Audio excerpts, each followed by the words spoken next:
नमस्कार दोस्तों, मैं राकेश कुमार पारिक आप सभी का अपने YouTube चैनल पर स्वागत करता हूं।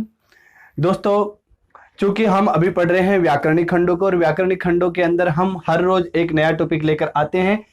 अगर आप इस चैनल पर आए हैं और आप नए हैं तो हमारे चैनल को जरूर सब्सक्राइब करें ताकि आपको हिंदी और हिंदी साहित्य के साथ साथ कहानियां और मोटिवेशन की दुनिया के अंदर आने का मौका मिले, और नोटिफिकेशन बेल को भी ऑल टाइम के लिए आप जरूर दबा दें। इस चैनल पर आपको तरह तरह की वीडियोज प्रोवाइड कराए जाएंगे। साथ ही आज हम बात करेंगे आज के वीडियो की। आज के वीडियो में हम पढ़ने वाले हैं एक नया बिंदु, हम इसे कह सकते हैं, ये हमारे पास एक नया बिंदु है जिसे कहते हैं नासिक्य ध्वनियां। आज के इस वीडियो में आगे बढ़ने से पहले हम बात करेंगे पिछले वीडियो की, क्योंकि पिछले वीडियो में हमने आपसे पूछे थे 4 प्रश्न और उन 4 प्रश्नों का उत्तर जिसने दिया था वो बहुत ही होनहार विद्यार्थी हैं और उन्होंने बहुत ही अच्छे तरह से इसका उत्तर दिया है। और उम्मीद करूंगा कि आप भी उन प्रश्नों को देखें और उनका हल जानें। और अगर आप उन प्रश्नों को जानना चाहते हैं तो पिछले वीडियो में जाएं, हमारी रीड की पूरी प्लेलिस्ट बनी हुई है, उसमें से जान सकते हैं, या व्याकरणिक खंडों के अंदर जाकर आप उन्हें देख सकते हैं। क्योंकि व्याकरण एक ऐसा विषय रहता है जिसके अंदर छोटे छोटे बिंदुओं को जब आप अच्छी तरह से हल करना सीख जाते हो तो बड़े बड़े विषय आपको आसानी से समझ में आ जाते हैं। हम बात करेंगे उन पिछले प्रश्नों की। तो उनमें सबसे पहला प्रश्न हमारा था कि अयोगवाह वर्ण कौन कौन से हैं। तो उसका उत्तर हम इस तरह से देख सकते हैं कि अयोगवाह वर्ण कौन से थे, 2 थे। कौन कौन से थे? अंग और अह। दूसरा प्रश्न हमारा था कि अनुस्वार का प्रयोग कहाँ कहाँ किया जाता है या कितने रूपों में किया जाता है। तो हमने इसके 3 भेद देखे थे और उन तीनों भेदों में पहला पंचाक्षर के रूप में था, दूसरा था किस रूप में, जिसमें हम अंतस्थ और ऊष्मीय वर्णों के बीच में कहां पर प्रयुक्त होता है, और एक अंत में था। इसके 3 भेद बताए गए थे। तीसरा प्रश्न था कि विसर्ग की ध्वनि जो होती है उसका उच्चारण किस प्रकार होता है। हमने बात की थी विसर्ग की ध्वनि का उच्चारण है के समान होता है क्योंकि ये कंठ ध्वनि मानी जाती है। और इसके बाद में अंतिम प्रश्न हमारा था कि अनुनासिक ध्वनियां हैं वो कहाँ से उच्चरित होती है या उनका उच्चारण स्थान कौन सा था। तो उसका उत्तर था कि अनुनासिक ध्वनियां मुंह और नाक दोनों से उच्चरित होती है। तो ये थे आपके वो 4 प्रश्न जिनका उत्तर हमने जान लिया है। अगर आप इसे और भी अच्छी तरह से समझना चाहते हैं तो हमारे जो पिछले वीडियो हैं उनको आप जाके देख सकते हैं, इसके माध्यम से अपना नॉलेज बढ़ाएंगे। चलिए आज शुरू करते हैं हम आज का वीडियो।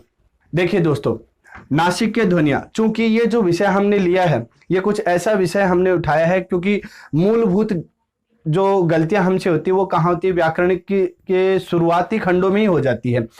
इसलिए अब तक हमने जो स्वरमाला की जो पंक्तियां हैं उसके आधार पर हम चले हैं, और आज हम जिन नासिक्य ध्वनियों की बात करेंगे ये स्वरों से थोड़ी सी इतर भी हैं। इसके अंदर नाक से निकलने वाली ध्वनियों को शामिल किया जाता है। देखिए इसमें इसका अर्थ क्या होता है, नासिक यानी नाक से निकलने वाली ध्वनियां कई तरह की हो सकती है और इन ध्वनियों में दोनों चीज शामिल हो जाती है। क्या हो जाती है? स्वर भी और व्यंजन भी। आप ये जान लेना, अब तक हमने स्वरों के बारे में पढ़ा है, आज इसमें नासिक के ध्वनियों के अंदर स्वर और व्यंजन दोनों शामिल हो गए हैं। और ये कहाँ से निकलते हैं? नाक से। नाक से निकलने वाली स्वर और व्यंजनों की जो ध्वनियां हैं उनको हम शामिल करेंगे। इसके मुख्य रूप से 3 भेद किए जाते हैं। कितने भेद किए जाते हैं? 3। सबसे पहला ध्वनि वाले आती है बात, तो उसे हम कहते हैं क्या? अनुनासिक। सबसे पहला भेद होता है अनुनासिक, जिसके बारे में हम पहले भी वीडियो में पढ़ चुके हैं और इस वीडियो के माध्यम से आप देख लेना। इसके अंदर सबसे पहले आता है क्या? ए, आ, ई, उ, री, ए, आई, ओ, औ। ये सभी की सभी ध्वनियां हैं जिनके ऊपर चंद्र बिंदु आ जाता है, तब वो क्या होती है? तब वो सभी ध्वनियां क्या बन जाती है? अनुनासिक बन जाती है। अब इनमें ये कईयों के ऊपर अनुस्वार और कईयों के ऊपर चंद्र बिंदु क्यों लगा है उसको जानने के लिए आप अनुनासिक का जो वीडियो है उसे आराम से देख के आप समझ सकते हैं। हम आगे बढ़ेंगे। अब हमारा दूसरा बिंदु रहता है, वह है अनुनासिक ध्वनि। कौन सी? अनुस्वार। इस अनुस्वार के बारे में हम पहले भी पढ़ चुके हैं, चूंकि अभी प्रश्न पूछे थे उनमें भी ये बात आई थी। अभी हम इसको फिर देख लेते हैं। इसके अंदर 3 तरह की ध्वनियां हमने शामिल की थी। एक वे ध्वनियां, मुख्य जो रूप होते हैं उनमें एक तो वे ध्वनि आती है जो किससे संबंधित होती है? पंचाक्षर से संबंधित होती है। और दूसरी वे ध्वनियां जो किससे संबंधित होती है? अंतस्थ या ऊष्मीय वर्णों से संबंधित होती है। ठीक है। पंचाक्षर में कौन आते हैं? पंचाक्षर में आते हैं जिसमें आते हैं ङ य ण न और मैं। उसमें और अंतस्थ में आते हैं य र ल व, और फिर आते हैं श श स है। अगर आप इसे आराम से जानना चाहते हैं तो अनुस्वार पर बना हुआ वीडियो से आप देख लेना। और तीसरा है इसमें अंत में, और अंत में भी कुछ वर्ण अच्छे थे, कुछ शब्द थे जिसके अंत में इस तरह के शब्द बनते, जैसे ये अहम शब्द है, इसको आप ऐसे भी लिख सकते हो, इसे आप ऐसे भी लिख सकते हो। ये इसका तीसरा भेद हो गया अनुस्वार वाले का। आज हम जो विशेष बात करेंगे उनमें कुछ व्यंजन शामिल हुए, उन्हें भी आप साथ साथ देखते चले। तो तीसरा भेद होता है वो कौन सा होता है, इसे कहा जाता है नासिक्य व्यंजन। प्रश्न पूछ लिया जाता है सीधा कॉम्पिटिटिव एग्जाम में। अब ये कोई बहुत बड़ा टॉपिक नहीं है, लेकिन यहां से नासिक्य ध्वनियों से उठाया आपने अब तक पढ़ा, और अधिकतर हम वहां पर गड़बड़ कर जाते हैं जहां पर सफलता हमारे एकदम नजदीक हो जाती है। ये नासिक्य ध्वनियों के अंदर स्वर है और व्यंजन अलग है, और प्रश्न यहां से उठाकर पूछ लिया जाता है कि नासिक्य व्यंजन कौन सा है। अब नासिक्य व्यंजन है, उनकी अगर आप मात्रा देखें तो उनकी संख्या कितने हैं, 5 है, ङ य ण न और मैं। अब आप कहीं कंफ्यूज में मत हो जाना कि मैंने नासिक्य व्यंजन यहां भी लिखे हैं और मैंने यहां भी लिखे हैं। देखिए अब आपको खास बात समझ लेनी है कि ये है अनुस्वार के रूप में, कि ये नासिक्य व्यंजन जब आते हैं तो वो पंचाक्षर क्या बन जाता है, अनुस्वार के रूप में बदल जाता है। लेकिन यहां पर वे ध्वनियां हैं जो नाक से उच्चरित होती है, लेकिन है क्या, वो व्यंजन है। ध्यान से समझना, ये तो बदल जाता है अनुस्वार में, इसलिए यहां शामिल किया गया, जबकि वो क्या है, वो है वे ध्वनियां जो व्यंजन होती है और नाक से निकलती है। और इन ध्वनियों के क्या होते हैं, आज का समझने वाला मुख्य बिंदु यहां पर ध्यान देना आपको कि इनके 2 भेद माने जाते हैं। कितने भेद माने जाते हैं, 2 भेद माने जाते हैं। एक तो वे वर्ण आते हैं जो बिना किसी स्वर के सहयोग के भी अपने आप में पूर्ण रूप लिए हुए होते हैं, यानी उनका उच्चारण किया जा सकता है। और दूसरे वो होते हैं कि जिनका कहीं उच्चारण उससे इतर नहीं होता, यानी स्वर के बिना सहयोग के वो उच्चारित नहीं होते। तो 2 तरह के हो गए, एक तो स्वर के सहयोग बिना, वो कहीं पर भी नहीं आते हैं, आधे अधूरे भी नहीं आते हैं, ठीक है, सहयोग बिना उच्चारित होने वाले, ठीक है ना। और दूसरा हुआ स्वर के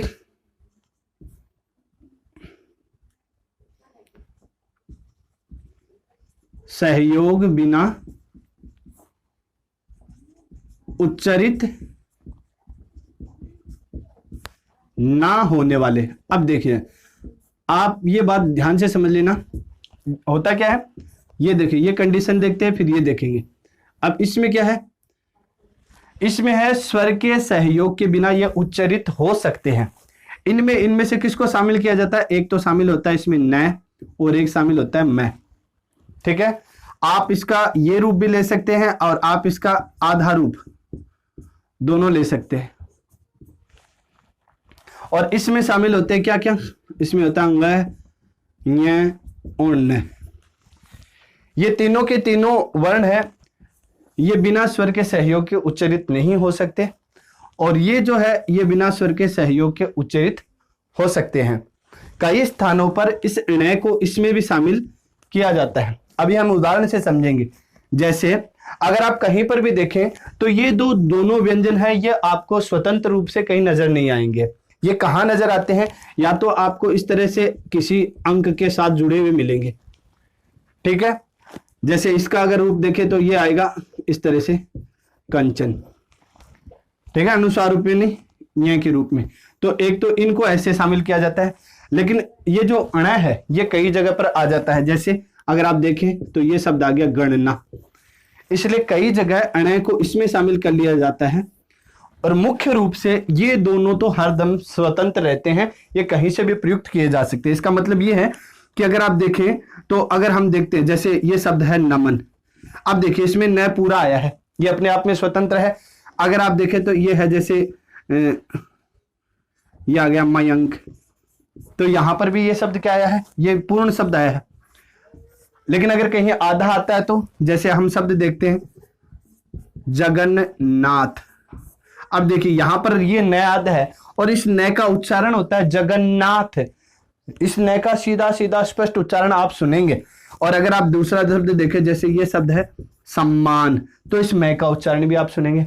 तो इस रूप में नासिकीय व्यंजनों के दो भेद हो गए, एक तो स्वर के बिना सहयोग के जो उच्चरित हो सकते हैं, और एक वो जो स्वर के सहयोग के बिना उच्चरित नहीं हो सकते। और स्वर के सहयोग से जो उच्चरित होने वाले हैं उनके अंदर दो भेद माने जा सकते हैं। जब पूर्ण शब्द आते हैं, जैसे पूर्ण आता कौन कौन सा, न, और साथ में कौन सा, मैं और अण, ये जब पूरे आते हैं तो इन तीन का प्रयोग होता है। लेकिन जब आधे आते हैं ना, तो उनमें किस किस का प्रयोग होता है, एक तो न का और एक मैं का प्रयोग होता है, जिनके उदाहरण आपको यहाँ पर देखने के लिए मिले। अब अगर आप इस सारी चीजों को अगर आप कंक्लूजन जानना चाहें तो इसका केवल इतना तात्पर्य है कि आज हम पढ़ रहे थे कौन सी ध्वनियां, नासिक्य ध्वनियां। नासिक्य ध्वनियां कौन सी होती है, जो नाक से उच्चरित होती है। और इसमें क्या क्या शामिल होता है, स्वर तथा व्यंजन दोनों शामिल होते हैं। इसके कितने भेद हैं, 3 भेद। अनुनासिक जिसमें अंग, आ, ई, उ, इस जिसमें नाक और मुंह दोनों ध्वनियां साथ निकलती है। फिर अनुस्वार जिसमें 3 तरह की ध्वनियां, पंचाक्षर, अंतस्थ, उसमें और अंत वाली ध्वनियां आती है। फिर तीसरा मुख्य बात ये थी आज की, जो अलग है, थोड़ी सी विशेष है, ध्यान समझना। नासिक्य, सॉरी यहाँ पर मैंने ये नासिव्य कर दिया, नासिक्य ध्वनियां है, नासिक्य व्यंजन। और नासिक्य व्यंजनों में कौन कौन से हैं, मैं, य, न, मैं, ये शामिल है। और इसके 2 भेद है, स्वर के सहयोग से उच्चरित और स्वर के बिना सहयोग से उच्चरित होने वाली ध्वनियां, जिनके अंदर एक के अंदर मैं, य और न को शामिल किया गया है और दूसरे में न और मैं को शामिल किया गया है। अगर वर्ण आधे आते हैं तो न और मैं स्वतंत्र रूप से उच्चरित हो सकते हैं, लेकिन अण का प्रयोग जहां पर वो पूर्ण होता है, जैसे गणना शब्द है, ठीक है ना, गणना शब्द है, जैसे इसके अंदर अण शब्द का प्रयोग है ना, वो पूरा पूरा होता है, तभी लोगों को समझ में आता है, तभी लोग उसे सुन सकते हैं, अन्यथा वो प्रयोग नहीं होता है। और इसके भी हमने उदाहरण देख लिए हैं। तो चलिए, अगर आपने अब तक इस वीडियो को समझ लिया है और ये चीजें आपको समझ में आ रही है तो हमारे चैनल को जरूर सब्सक्राइब करना। अब हम आते हैं हमारे प्रश्नोत्तर की माला में कि प्रश्नोत्तर कौन कौन से हो सकते हैं। तो सबसे पहला प्रश्नोत्तर तो यही है कि आज के इस वीडियो का जो शीर्षक है ना, वो क्या है, आपको वही बताना है। पहली बात तो शीर्षक बताना है कि इसका शीर्षक क्या है, और दूसरा है कि नाक से कितने प्रकार की ध्वनियां निकलती है। नाक से जो ध्वनियां निकलती है ना, उसके प्रकार बताने हैं, कितने प्रकार है, ठीक है। तीसरा प्रश्न आज का कि नाक से जो ध्वनियां निकलती है उसके भेद कौन कौन से हैं, कितने प्रकार है। यहां पर ये कितने प्रकार, यहां पर ये नाक से जो ध्वनियां निकलती है इसके भेद कौन से हैं, कौन कौन से हैं वो बताने हैं आपको। और चौथा प्रश्न है आपके लिए कि जो नासिक्य व्यंजन है